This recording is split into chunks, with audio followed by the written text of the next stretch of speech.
أعوذ بالله من الشيطان الرجيم.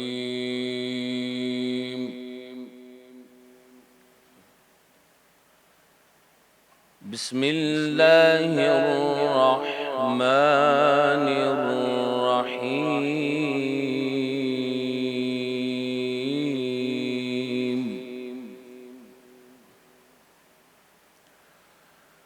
ألف لام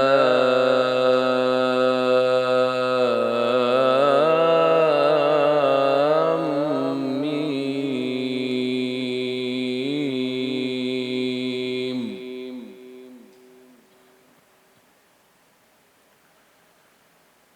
ذلك الكتاب لا ريب فيه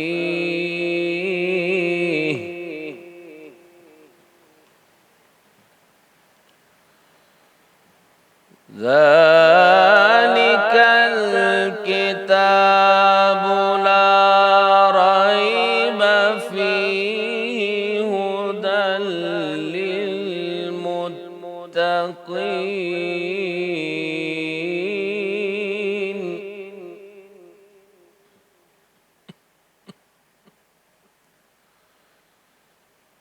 الذين يؤمنون بالغيب ويقيمون الصلاة ومما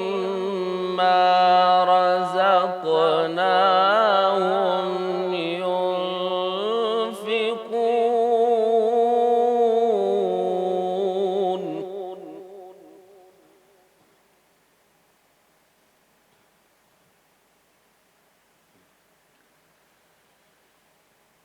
ألف لام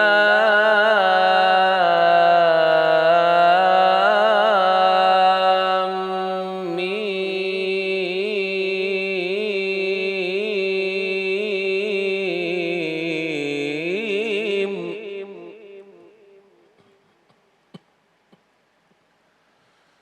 ذلك الكتاب لا ريب فيه هدى للمتقين.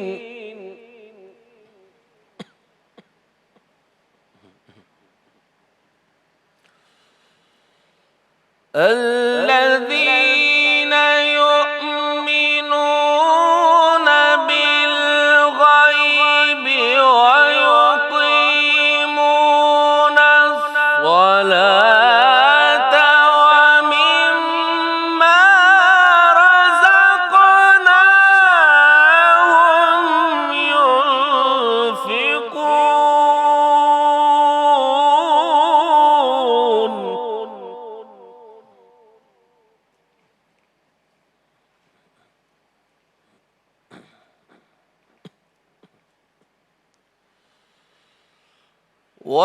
والذين يؤمنون بما أنزل إليك وما أنزل من قبلك وبالآخرة هم يوقنون.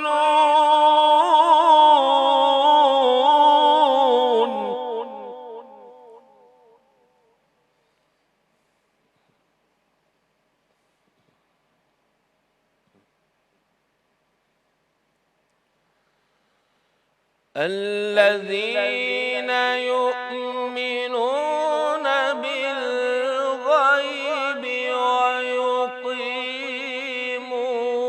الصلاة ومما رزقناهم ينفقون.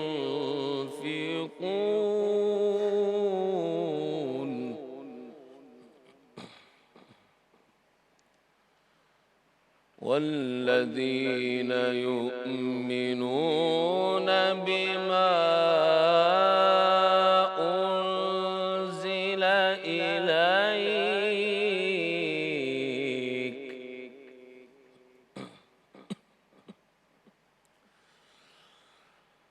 والذين يؤمنون بما أنزل إليك وما أنزل من قبلك وبالآخرة هم يوقنون.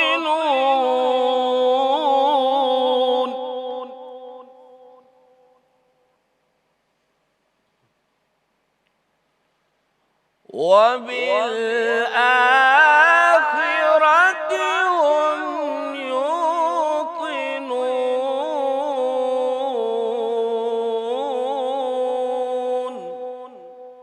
صدق الله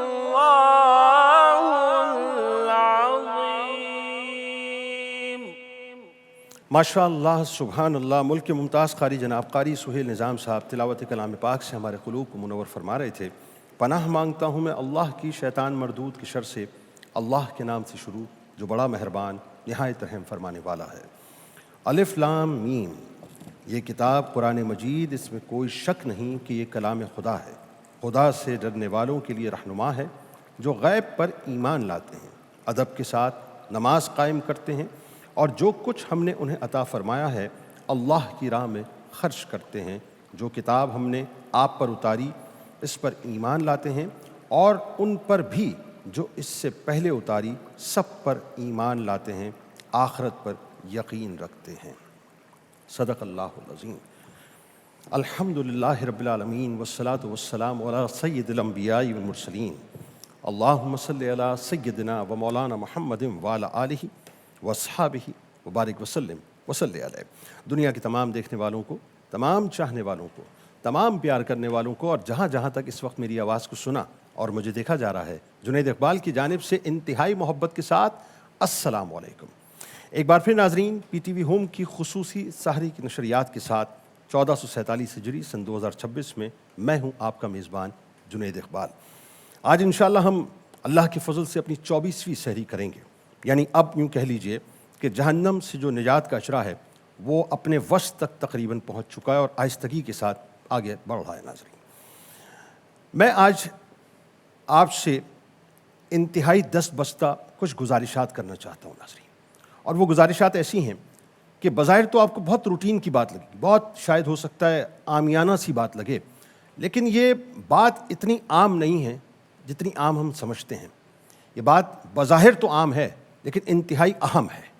اس اعتبار سے اہم ہے ناظرین کہ یاد رکھیے گا، یہ جو ہم مسلمان ہونے کا ٹیگ اپنے ماتھے پہ سجائے ہوئے ہیں نا، یہ جو اللہ اور اس کے رسول صلی اللہ علیہ وآلہ وسلم کی دعوے داری کا جو علم ہم اٹھائے گھومتے ہیں، اور یہ جو ہم کہتے ہیں کہ صاحب الحمدللہ ہم مسلمان ہیں، دین اسلام ہمارے گھر میں ہے، ان تمام باتوں کو جسٹیفائی کرنے کے لیے جب تک ہمارے اندر وہ سوچ پیدا نہیں ہوگی، جب تک ہمارے اندر وہ کرش پیدا نہیں ہوگی، اور جب تک ہمارے اٹائر سے، ایون یہ ہمارے باڈی پاسچر سے، ہماری حرکات و سکنات سے وہ تمام باتیں نظر نہیں آئیں گی جو باتیں ایک مسلمان کے لیے بہت ضروری ہیں ناظرین، تب تک ہم یوں کہہ لیجئے کہ قولاً تو مسلمان ہیں لیکن عملاً مسلمان نہیں ہیں. سوری ٹو سے، عملاً مسلمان نہیں ہیں. عملاً مسلمان بننے کے لیے بہت ضروری ہے ناظرین کہ سب سے پہلے ہم یہ سمجھنے کی کوشش کریں کہ اللہ اور اس کے رسول صلی اللہ علیہ وآلہ وسلم نے ہمیں کیا احکامات دیے ہیں. ذرا تصور کیجئے کہ محشر کا میدان ہو اور سورج سوا نیزے پہ ہو، زمین تانبے کی ہو، نفسی نفسی کا عالم ہو، اور اس وقت جب ہم سے سوال و جواب کیا جائے، جب ہم سے حساب کتاب لیا جائے گا، اور پہلا کمپلسری جو کوشچن ہے جس کا کمپلسری آنسر ہمیں دینا ہے ناظرین، وہ کسی اور چیز کے بارے میں نہیں ہوگا بلکہ وہ ہماری آپ کی نمازوں کے بارے میں ہوگا. یعنی نمازیں اگر درست ہوں گی تو ہمارا معاملہ بالکل ٹھیک ہے، لیکن خدا نخواستہ اگر ہماری نمازیں درست نہ ہوئیں، اس کی کاؤنٹنگ صحیح نہ ہوئی، تو پھر خدا نخواستہ ہمیں راند درگاہ کر دیا جائے گا. اور نبی کریم صلی اللہ علیہ وآلہ وسلم کی حدیث پاک کا مفہوم بھی یہی ملتا ہے ناظرین کہ کل بروز محشر انسان سے، یعنی مسلمان سے، سب سے پہلے اس کی نمازوں کے بارے میں پوچھا جائے گا. اگر اس کی نمازیں درست ہوئیں تو وہ کامیاب و کامران ٹھہرے گا، ورنہ خدا نخواستہ وہ خسارے میں مبتلا ہو جائے گا. آپ جانتے ہیں ناظرین، یہ جو نماز ہے، نماز یہ اس کی اہمیت کیا ہے دین اسلام میں؟ یوں سمجھ لیجئے کہ دین اسلام کی ایک عمارت ہے اور اس عمارت کا جو ٹاپ فلور ہے وہ بنیادی طور پہ نماز ہے. اور آسان کر کے بات کو سمجھا دیتا ہوں کہ جو ہمارا جسم ہے نا ناظرین، یہ جو ہمارا وجود ہے، اس وجود میں جو ہمارے سر کی حیثیت ہے نا، ایکچولی دین اسلام میں نماز کی وہی حیثیت ہے. نماز کو ہم بہت فار گرانٹیڈ لیتے ہیں، بہت فار گرانٹیڈ لیتے ہیں، کیونکہ ہماری پریورٹیز کے اندر کہیں کسی جگہ پہ بہت ہی نہا خانے کے اندر ہم نے نماز کو رکھا ہوا ہے کہ صاحب ہم سب سے پہلے اپنے کاروبار کو نمٹا لیں، جو گاہک ہمارے پاس دکان پہ آیا ہے سب سے پہلے ہم اس کو انٹرٹین کر لیں، 2 پیسے کی جو مزدوری ہمیں نظر آ رہی ہوتی ہے سب سے پہلے ہم اس کے پیچھے بھاگ رہے ہوتے ہیں، جاب کر رہے ہیں تو سب سے پہلے باس کو راضی کر لیں، اس بات سے ماورا ہو کے کہ باسز کا جو باس ہے اس نے ایک صدا لگوائی ہے، حی علی الصلاۃ، حی علی الصلاۃ، حی علی الفلاح، حی علی الفلاح. ہم اس صدا کو مکمل طور پہ فراموش کرتے ہیں اور صاحب اپنے جو امیجیٹ باس ہے، جو دنیاوی باس ہے، ہم اس کو راضی کرنے کے لیے سارے کاموں کو کر رہے ہوتے ہیں، یہاں تک کہ ہم اپنی نماز کو فوت کر دیا کرتے ہیں. اور ہمیں اس بات کا ناظرین کوئی ملال بھی نہیں ہوتا، کوئی ملال نہیں ہوتا صاحب کہ ہماری کبھی فجر چلی گئی کام کرتے کرتے یا سوتے سوتے، کبھی ظہر چلی گئی کام کرتے کرتے یا آرام کرتے کرتے، کبھی عصر چلی گئی کسی بزنس میٹنگ کی وجہ سے، کسی جاب کے اسائنمنٹ کی وجہ سے، کبھی ہم نے جو ہے وہ اپنا ٹریولنگ کرتے کرتے مغرب کو چھوڑ دیا، کبھی عشاء کو چھوڑ دیا. غرض کہ ہم نماز کو مکمل طور پہ فار گرانٹیڈ لیا کرتے ہیں. نماز جو ہے نا ناظرین، وہ بنیادی طور پہ دین کا ستون ہے. کیا ہے؟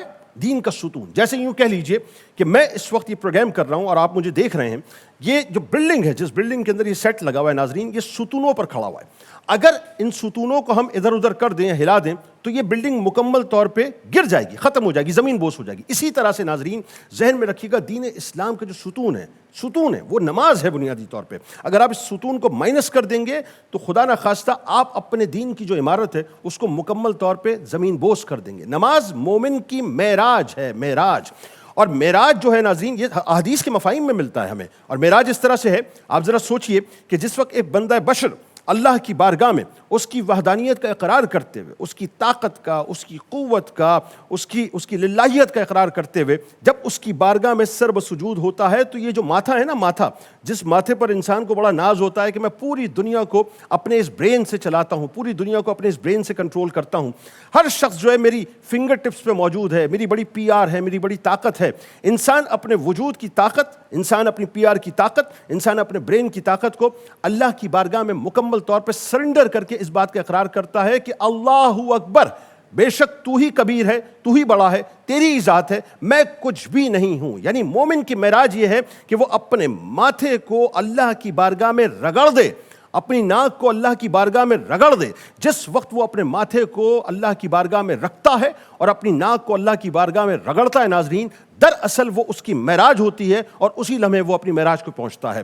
تو دین اسلام ناظرین یہ بتاتا ہے کہ نماز دین کا ستون بھی ہے، نماز مومن کی معراج بھی ہے، نماز آخرت میں نجات کا ذریعہ بھی ہے، نماز رسول کریم صلی اللہ علیہ وآلہ وسلم کی چشمان مبارک کی ٹھنڈک بھی ہے. یعنی سوچئے نا ذرا کہ نبی کریم صلی اللہ علیہ وآلہ وسلم جو ہیں نماز سے کتنا پیار فرماتے تھے کہ نبی کریم صلی اللہ علیہ وآلہ وسلم نے نماز کو اپنی آنکھوں کی ٹھنڈک بتلایا ہے. یعنی آپ قربان جائیے سرکار علیہ السلام پر کہ ہم نبی کریم صلی اللہ علیہ وآلہ وسلم پر قربان ہونے کے دعوے تو بہت کرتے ہیں، ہم سرکار مدینہ صلی اللہ علیہ وآلہ وسلم پر مر مٹنے کے دعوے تو بہت کرتے ہیں، ہم یہ تو کہتے ہیں کہ فدا کا ابی و امی یا رسول اللہ صلی اللہ علیہ وآلہ وسلم. لیکن کیا ہم نے نبی کریم صلی اللہ علیہ وآلہ وسلم کو سب سے زیادہ عزیز، سب سے زیادہ پیاری، سب سے زیادہ یوں کہیے کہ دل کو چھو لینے والی عبادت کو اس انداز سے اپنے وجود سے لگا کے رکھا جس انداز سے نبی کریم صلی اللہ علیہ وآلہ وسلم نے فرمایا کہ نبی کریم صلی اللہ علیہ وآلہ وسلم کی آنکھوں کی ٹھنڈک نماز ہے. نماز ناظرین قبر میں نور ہے بنیادی طور پہ، نماز آپ کی تمام تر مسائل کا حل ہے، نماز آپ کے تمام تر راستوں کو کشادہ کرنے والی وہ ریاضت ہے جو آپ کو اپنے تمام تر مسائل کا حل اپنے اندر لیے ہوئے ہے کہ جس وقت آپ اللہ کی بارگاہ میں کھڑے ہو جاتے ہیں اور آپ اللہ اکبر کہتے ہیں تو آپ اللہ کی کبریائی صرف بیان نہیں کرتے بلکہ ساتھ ساتھ آپ اللہ کی بارگاہ میں یہ بھی اقرار کرتے ہیں کہ یا اللہ میں انتہائی ناقص ہوں، انتہائی کمزور ہوں، مسائل میں گھر چکا ہوں، اے پروردگار تیری بارگاہ میں آ گیا ہوں، میرا کھڑا ہونا بھی تیری بارگاہ میں ہے، میرا رکوع بھی تیری بارگاہ کے لیے ہے، میرا سجدہ بھی تیری بارگاہ کے لیے ہے، اے پروردگار تو مجھ پر اپنا کرم فرما دے. اللہ تعالیٰ اس نماز کے ذریعے سے بندے بندے پر کرم فرما دیتا ہے۔ ناظرین، نبی کریم صلی اللہ علیہ وآلہ وسلم کی ایک اور حدیث پاک کا مفہوم ملتا ہے، جو میں بات کر رہا تھا نا آپ سے کہ ہم بہت زیادہ بیزی ہو گئے نا، آج مسائل ہمارے بہت ہیں، ہماری کمٹمنٹس بہت ہیں، ہماری پریورٹیز کچھ اور ہیں۔ آپ کو معلوم ہے حدیث پاک میں ایک انتہائی سخت ترین بلکہ شدید ترین وعید آتی ہے۔ میں ان کی بات تو ابھی کر ہی نہیں رہا نا جو نماز چھوڑ دیتے ہیں، میں تو ابھی صرف ان کی بات بتلا رہا ہوں کہ جو نماز کو وقت گزار کے ادا کرتے ہیں۔ مثال کے طور پہ ظہر کا وقت ہو گیا تو آخری وقت میں جا کے پڑھیں گے، عصر کا وقت آ گیا تو آخری وقت میں، مغرب کا وقت آ گیا تو آخری وقت میں، فجر آ گئی تو آخری وقت میں، عشاء جو ہے ڈیلے کر کے پڑھیں گے۔ ٹھیک ہے، جن اوقات کی اپنی مطلب کچھ حدود و قیود ہیں اپنی جگہ، لیکن کیا ہی اچھی بات ہے کہ وہاں سے صدا بلند ہو اللہ اکبر کی، وہاں سے صدا بلند ہو حی علی الصلاح حی علی الصلاح کی، وہاں سے صدا بلند ہو حی علی الفلاح حی علی الفلاح کی، اور آدمی اپنے سارے کاموں کو چھوڑے اور ریپ اپ کرے اور کلوز کرے، اور اس کے بعد بہت اچھا سا وضو بنا کر اللہ کی بارگاہ میں اس سوچ سے حاضر ہو کہ اب مجھے کچھ اور نہیں چاہیے، اب میرے رب نے مجھے پکارا ہے، مجھے اس کی بارگاہ میں جانا ہے۔ اس لیے کہ اگر آپ ڈیلے کر کے نماز ادا کرتے ہیں تو سرکار علیہ السلام کی حدیث پاک کا مفہوم ہے کہ جہنم کی ایک وادی ہے، اس کا نام ویل ہے۔ کیا ہے؟ ویل ہے ناظرین۔ اور اس وادی کا معاملہ یہ ہے کہ جہنم خود اس سے پناہ مانگتی ہے۔ آپ ذرا ایزیوم کیجئے، امیجن کیجئے کہ وہ جہنم جو اتنی شدید ہے کہ 70,000 فرشتوں نے، وہ جو پھنکارتی ہے نا، 70,000 فرشتوں نے اس کی لگاموں کو پکڑ کے رکھا ہے۔ اس جہنم، جس جہنم سے فرشتے خود پناہ مانگتے ہیں، اس جہنم میں ایک ایسی وادی ہے جس سے جہنم پناہ مانگتی ہے۔ آپ کو معلوم ہے اس میں کن لوگوں کو ڈالا جائے گا؟ اس میں ان لوگوں کو ڈالا جائے گا جو نماز وقت گزار کے پڑھا کرتے ہیں۔ آپ سمجھ رہے ہیں بات؟ مطلب ادا کرتے ہیں لیکن وقت گزار کے ادا کیا کرتے ہیں۔ آپ ذرا تصور تو کیجئے صاحب کہ کتنا شدید معاملہ ہے۔ یعنی آپ اندازہ کیجئے کہ رسول کریم صلی اللہ علیہ وآلہ وسلم نے فرمایا کہ اگر تمہارے، اب دیکھیں کیا مثال ہے، اور حدیث پاک کا مفہوم ہے کہ سرکار علیہ السلام فرماتے ہیں، صحابہ کرام رضوان اللہ تعالیٰ علیہم اجمعین تشریف فرمائیں، فرماتے ہیں کہ تم کیا سمجھتے ہو کہ تمہارے دروازے پر اگر کوئی نہر بہہ رہی ہو اور کوئی شخص اس میں 5 وقت نہائے تو کیا اس کے جسم پر کوئی میل رہ جائے گی؟ عرض کیا یا رسول اللہ صلی اللہ علیہ وآلہ وسلم، اس کے جسم پر کوئی میل نہیں رہ جائے گی۔ سرکار مدینہ صلی اللہ علیہ وآلہ وسلم نے فرمایا کہ نماز کی مثال ایسے ہی ہے کہ جو شخص 5 وقت کی نماز ادا کرتا ہے، اللہ تبارک و تعالیٰ اس کے تمام گناہوں کو معاف فرما دیا کرتا ہے۔ یعنی اس کا مطلب یہ ہوا کہ اس کے تمام گناہوں کو اللہ تبارک و تعالیٰ اسکریچ کر دیا کرتا ہے، صاف کر دیا کرتا ہے، اسے انتہائی نیٹ اینڈ کلین کر دیا کرتا ہے، اسے ٹرانسپیرنٹ کر دیا کرتا ہے، اسے مجلہ کر دیا کرتا ہے۔ حضرت حسن بصری رحمۃ اللہ علیہ فرماتے ہیں کہ جب نمازی نماز کے لیے کھڑا ہوتا ہے نا تو اللہ تبارک و تعالیٰ کی 3 تجلیات کا اس پر نزول ہوتا ہے۔ پہلا تو یہ کہ اللہ تبارک و تعالیٰ کی رحمت جو ہے اسے مکمل طور پہ اپنے سائے میں لے لیا کرتی ہے، مکمل طور پہ اپنے سائے میں لے لیا کرتی ہے۔ دوسرا یہ کہ اللہ تعالیٰ کی خاص رحمتوں کا نزول اس نمازی پہ اس وقت برستا ہے۔ یعنی جس وقت آپ یوں کہیے کہ اللہ اکبر کہہ کر آپ ہاتھ باندھ کے اللہ کی بارگاہ میں کھڑے ہو جاتے ہیں نا، اب آپ ذرا ایزیوم کیجئے کہ اللہ تبارک و تعالیٰ کی تجلیات نے مکمل طور پہ آپ کو گھیرا ہوا ہے اور اللہ کی خاص رحمتوں کا نزول آپ کے اوپر ہو رہا ہے۔ اور تیسری بات یہ ہے کہ فرشتے اس کو باقاعدہ کارڈن آف کر لیا کرتے ہیں، اس کو گھیر لیا کرتے ہیں ناظرین۔ اب ذرا مجھے آپ بتائیے صاحب کہ یعنی اتنی لطیف بات، اتنی لطیف مثال دے کے میں نے آپ کو بات سمجھائی ہے، کیا اس کے بعد بھی کیا ہم یہ سمجھتے ہیں کہ ہماری پریورٹی نماز نہ ہو؟ دیکھیں اللہ کو ہمارے سجدوں کی ضرورت نہیں ہے، اس کو ہماری نمازوں کی ضرورت نہیں ہے، ذہن میں رکھیے گا۔ یہ تو ہمارا مسئلہ ہے کہ اگر ہم نماز ادا کریں گے تو اللہ کی بارگاہ میں مقبول ہوں گے، اور اگر خدا نخواستہ ہم ادا نہیں کریں گے تو ہم راندے درگاہ کر دیے جائیں گے۔ آخری بات عرض کر کے بات کو ختم کر رہا ہوں کہ نمازی جس وقت اللہ کی بارگاہ میں حاضر ہوتا ہے، آپ ذرا یہ ایزیوم کیجئے کہ مولا کائنات مولا علی کرم اللہ وجہ الکریم کا وہ قول مبارک آپ کے ذہن میں ہو۔ وہ قول کیا تھا کہ جب میرا من کرتا ہے کہ اللہ مجھ سے بات کرے، جب میرا من کرتا ہے کہ اللہ مجھ سے بات کرے تو میں قرآن پاک کی تلاوت کرتا ہوں، اور جب میرا من کرتا ہے کہ میں اللہ سے بات کروں، کیا کرتے ہیں؟ نماز ادا کرتے ہیں۔ بس سارے mobile phones, gadgets, WhatsApp, Twitter, Facebook, X, YouTube, Instagram, TikTok, یہ سب ایک طرف کر دیا کیجئے صاحب۔ اللہ کی بارگاہ میں حاضری دینا کبھی مت بھولیے گا، اور اللہ کو کبھی سیکنڈ پریورٹی پہ مت رکھیے گا، ہمیشہ ٹاپ پریورٹی پہ اللہ ہونا چاہیے، نمازیں ہونی چاہیے۔ پھر دیکھیے پروردگار کا کیسا کرم آپ پر انشاءاللہ ہوگا۔ آغاز کرتے ہیں۔ ہمارے ساتھ جو شخصیات موجود ہیں یقیناً کسی تعارف کے محتاج نہیں، قصیدہ بردہ شریف سے آغاز ہوگا۔ ممتاز ثنا خاں جناب حافظ مظہر اشرفی صاحب اور ممتاز ثنا خاں محترمہ سیدہ کوثر علی صاحب ہمارے ساتھ موجود ہیں۔ آئیے جی، خوش آمدید، آغاز کیجیے۔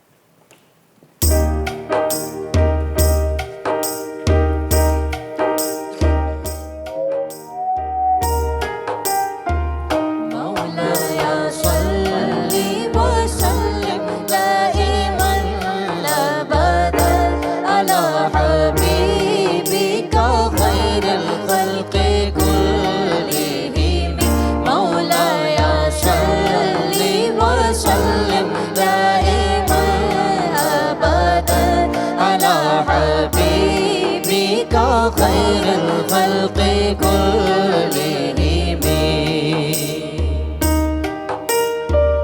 يا لائمي في الغوى العجر باذرة يا لائمي في الغوى العجر باذرة مني إليك ولو وصفت لم تلومي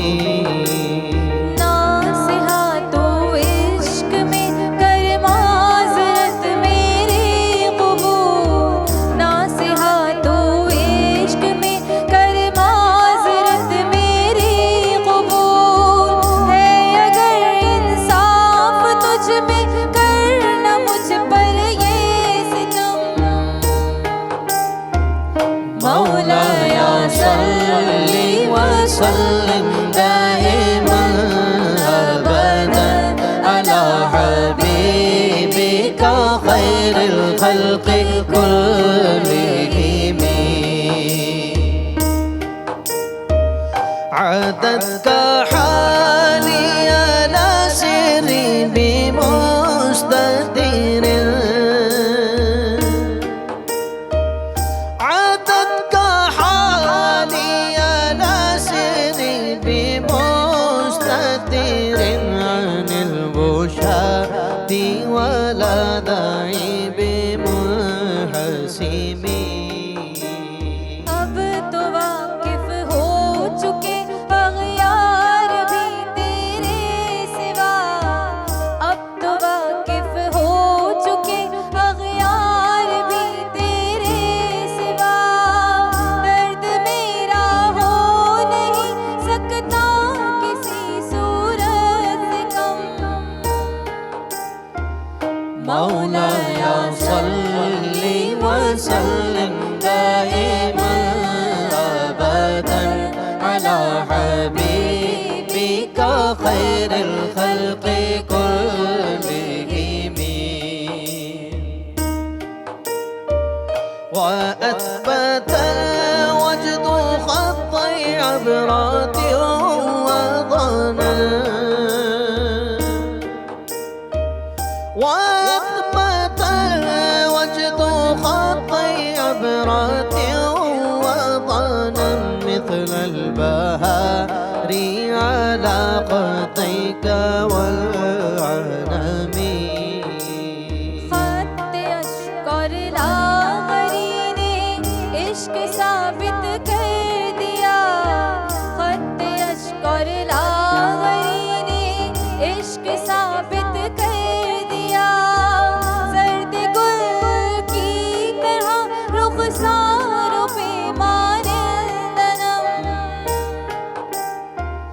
مولاي صل وسلم دائما أبدا على حبيبك خير الخلق كلهم مولاي صل وسلم دائما أبدا على حبيبك خير الخلق كلهم رمضان پاکستان اللہ کا احسان ہے رمضان پاکستان